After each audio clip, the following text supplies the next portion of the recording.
Bonjour à tous, je suis ravi de vous accueillir pour cette visioconférence qui est consacrée à l'Ukraine intelligente, connecter les points à l'heure de l'exposition universelle. Nous allons parler ensemble de l'exposition universelle de Dubaï qui se déroule jusqu'au 30 mars 2022.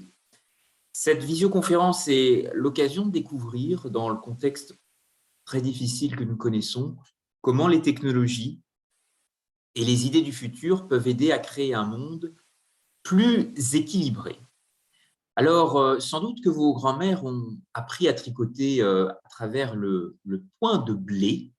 Vous savez sans doute que l'Ukraine a été le grenier à blé par excellence de l'Union soviétique. Et nous allons découvrir en quoi cette histoire agricole extrêmement riche peut encore nourrir aujourd'hui des innovations dans le contexte de l'exposition universelle. Vous savez que chaque exposition universelle se veut être une expérience exceptionnelle. Ces portes ne se referment jamais pour continuer à connecter les esprits et construire le futur, qui a été la thématique que Dubaï a choisi pour accueillir pour la première fois au Moyen-Orient, justement, une exposition universelle de très grand niveau. C'est aussi une boussole créative pour l'Ukraine, pour l'ensemble des pays participants, et en particulier pour ce pays nourri, comme je vous l'indiquais, par son histoire, son grand passé de grenier à blé de l'Union soviétique. Alors, l'exposition universelle Dubaï a pour thématique, effectivement, comme je vous l'indiquais, de connecter les esprits et construire le futur. C'est un moment exceptionnel pour créer, pour innover et pour collaborer. On va le regarder ensemble. Vous avez ici le plan, cette carte qui vous permet de visualiser le périmètre de l'exposition universelle structurée autour d'un point central qui s'appelle District 2020, qui est cette grande sphère que vous pouvez apercevoir et qui est en quelque sorte la colonne vertébrale de 3 districts. L'exposition universelle se structure autour d'un district mobilité, un district opportunité et un district durabilité. Et ces 3 thématiques sont véritablement mises en débat à travers des pavillons du monde entier qui sont l'occasion de rêver, d'innover, de croire à un monde meilleur. Ce site de l'exposition universelle est relié à travers un métro dernier cri qui a été conçu et aujourd'hui encore géré par un consortium franco-japonais qui associe à la fois de grandes entreprises dans le domaine de la mobilité. Je pense à Mitsubishi côté japonais et Keolis côté français. Ce site de l'exposition universelle est remarquable dans son approche de mobilité parce qu'il mobilise aussi des infrastructures de transport très performantes et notamment un vaste réseau de bus entièrement gratuit qui permet aux visiteurs, y compris reliés à l'aéroport d'Abu Dhabi, de rejoindre très facilement le site de l'exposition universelle. Il y a des bus également mis à disposition depuis le terminal 3 de l'aéroport de Dubaï et également des lignes qui ont été spécialement conçues pour relier des points névralgiques, notamment le World Trade Center de Dubaï ou le musée du futur, Museum of Future, qui a récemment également ouvert le 2 mars 2022, une date très très symbolique dans l'histoire des Émirats. Alors, l'exposition universelle, c'est peut-être, pour résumer, 1000 façons de voir le monde, en tous les cas 192 façons de voir le monde, puisqu'il y a 192 pays qui sont participants. C'est une opportunité d'explorer le pouvoir des connexions pour façonner notre monde. Et ce pouvoir des connexions est à la fois très largement ouvert à travers des grandes signatures architecturales, de grandes réalisations et performances créatives et culturelles, et des innovations qui se veulent à la fois ludiques et uniques pour associer les visiteurs, les familles, les générations futures, les enfants, et leur permettre d'être extrêmement optimistes dans ces 192 façons de voir le monde. Et nous allons regarder comment finalement les technologies et les idées du futur peuvent peut-être aider à créer un monde plus équilibré avec l'Ukraine. Je vous propose tout d'abord de revenir peut-être sur un peu d'histoire, puisque depuis 170 ans, les expositions universelles fournissent une plateforme pour fertiliser, présenter de grandes innovations qui ont façonné le monde dans lequel nous vivons. Ces expositions universelles ont marqué à jamais l'Europe. On va revenir sur quelques exemples significatifs, mais aussi, bien entendu, le sol nord-américain. Vous savez que la première diffusion télévisée en direct a été justement réalisée lors de l'exposition universelle de New York en 1939, qui s'appelait la New York World Fair. Le mot « fair » en anglais, c'est un terme qui renvoie à l'idée de foire commerciale, une plateforme où se connectent des idées, des réseaux, des capitaux. Et ce terme World Fair, effectivement, est la traduction en anglais de ce concept d'union d'exposition universelle.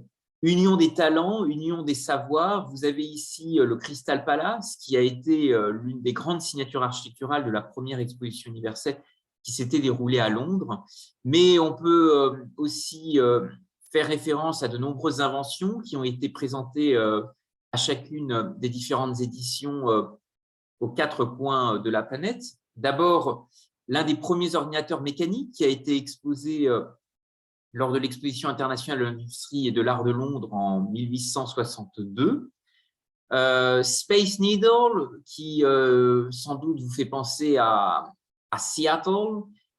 Century 21, l'exposition universelle de Seattle avait notamment émerveillé les visiteurs à travers de grandes innovations présentées à l'époque par IBM et qui justement mettaient en lumière un ordinateur capable de répondre à des commandes vocales déjà en 1962.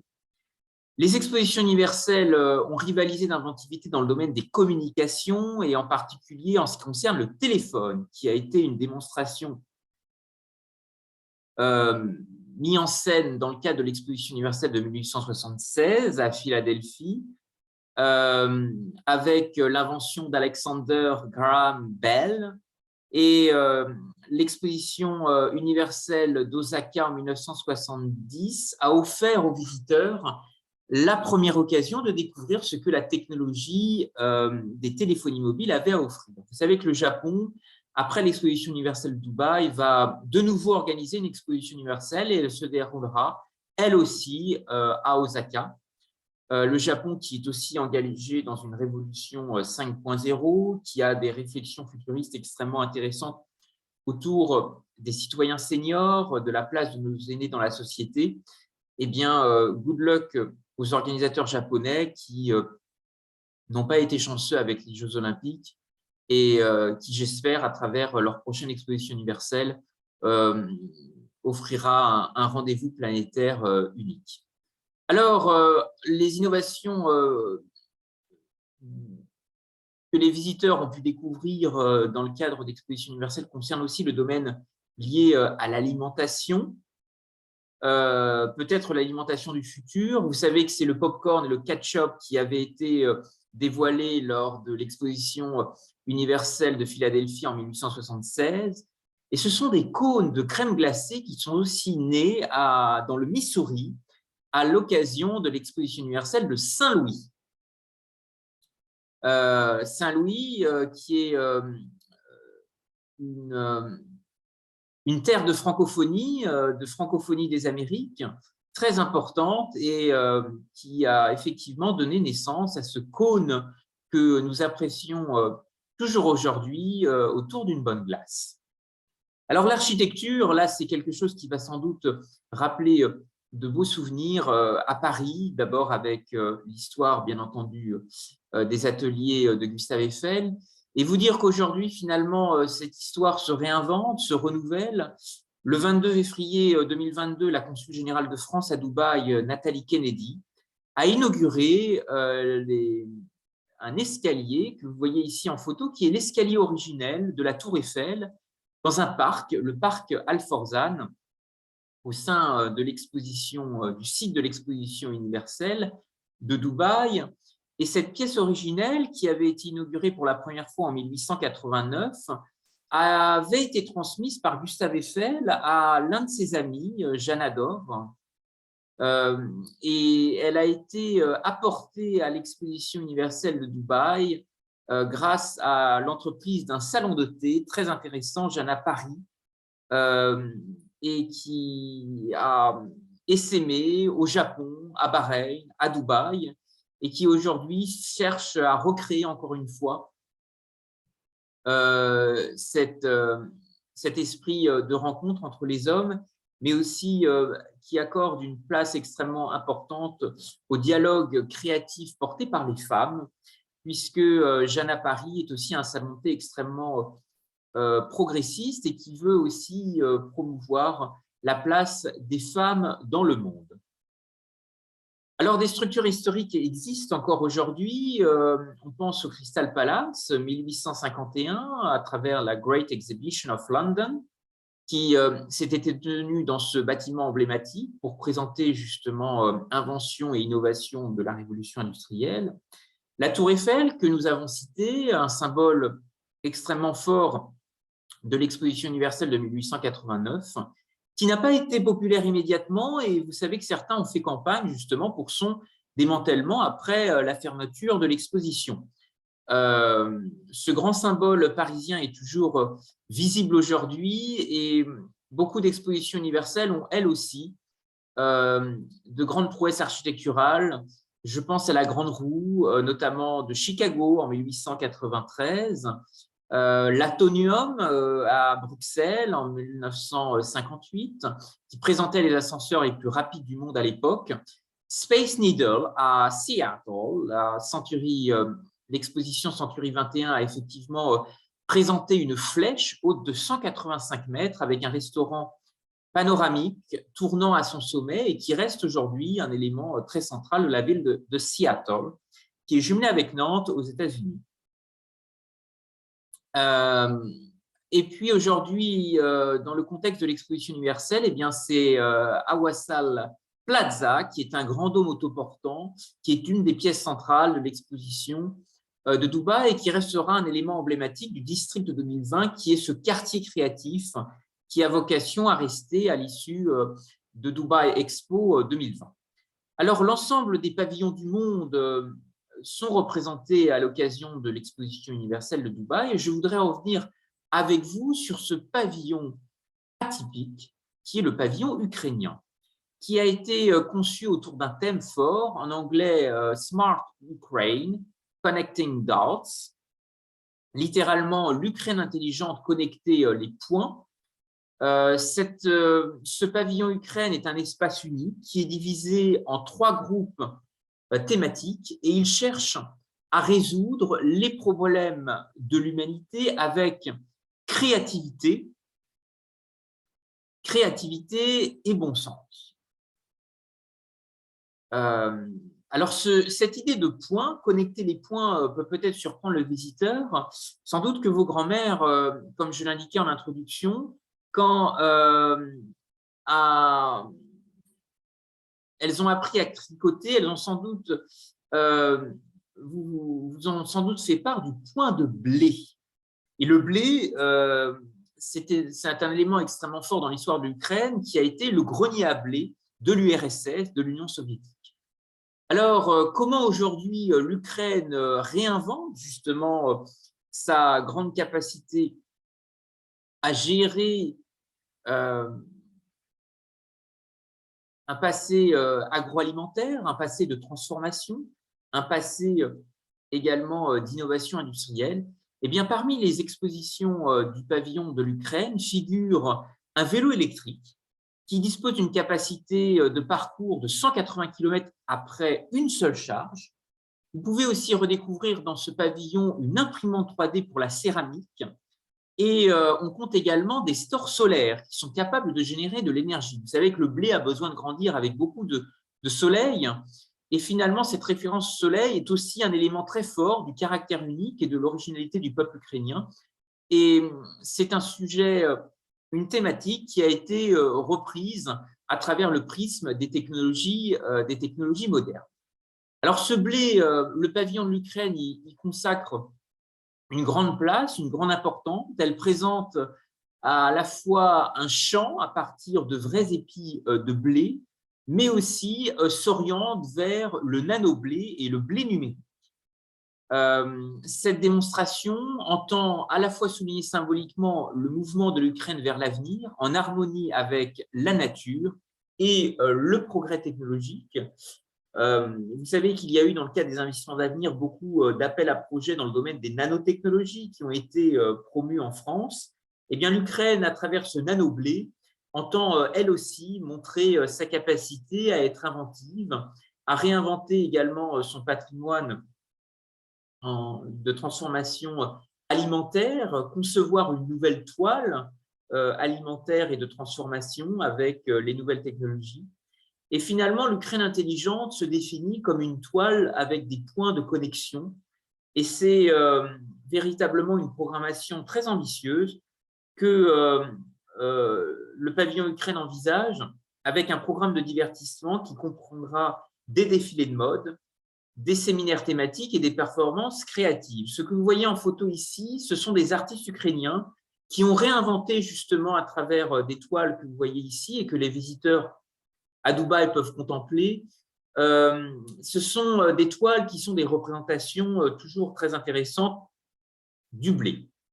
Alors, pour aller plus loin et comment guider justement l'Ukraine dans ces temps difficiles vers des réflexions fortes par rapport à son avenir et à sa résilience, eh bien, l'une des grandes innovations de l'exposition universelle de Dubaï, qui reprend quelque chose qui avait été déjà entrepris à l'exposition universelle de Chicago, c'est l'érection d'un pavillon des femmes, qui est véritablement dédié à un voyage sur l'impact des femmes pour créer un monde meilleur. Ce pavillon des femmes est le fruit d'un partenariat avec le joaillier Cartier, joaillier français qui a un clin d'œil et un parallélisme très intéressant avec le Moyen-Orient, avec le Golfe Persique, parce que le commerce de la perle, qui a été extrêmement florissant, a aussi permis à de nombreux joailliers français, des bijoutiers reconvertis dans l'immobilier, de transformer l'avenue des Champs-Élysées et certains de ces hôtels particuliers pour en faire ce qu'ils sont aujourd'hui. Alors, lorsque les femmes s'épanouissent, l'humanité s'épanouit. Eh bien, le pavillon des femmes, imaginé en collaboration avec Cartier, offre une exposition thématique qui s'appelle Nouvelles perspectives et qui invite à célébrer, à reconnaître le rôle central joué par les femmes à travers l'histoire. Ce pavillon des femmes présente justement des contributions ainsi que des défis auxquels les femmes du monde entier sont encore confrontées et entend vraiment mettre en lumière un principe important, One Woman Strive, Humanity Strives, c'est-à-dire retranscrit en français, quand lorsque les femmes s'épanouissent, l'humanité s'épanouit. Et montrer cette corrélation est extrêmement importante, je pense, pour la situation ukrainienne, parce que c'est sans doute la résilience des femmes qui va être aussi déterminante pour aider ce pays à se relever. Ce pays qui dispose aussi d'une très grande diaspora. Au Moyen-Orient, j'ai eu la chance de côtoyer beaucoup d'Ukrainiens, en particulier lorsque j'étais en expatriation professionnelle au Qatar, mais on peut retrouver beaucoup d'Ukrainiens aussi dans les Émirats, au Koweït, dans plusieurs pays du Golfe, et il existe une communauté ukrainienne très importante au Moyen-Orient. Alors, Cartier a peut-être aussi un message à faire passer à la crise ukrainienne que nous connaissons. Je voudrais vous rappeler qu'une broche Cartier a été justement un symbole de résistance pendant l'occupation.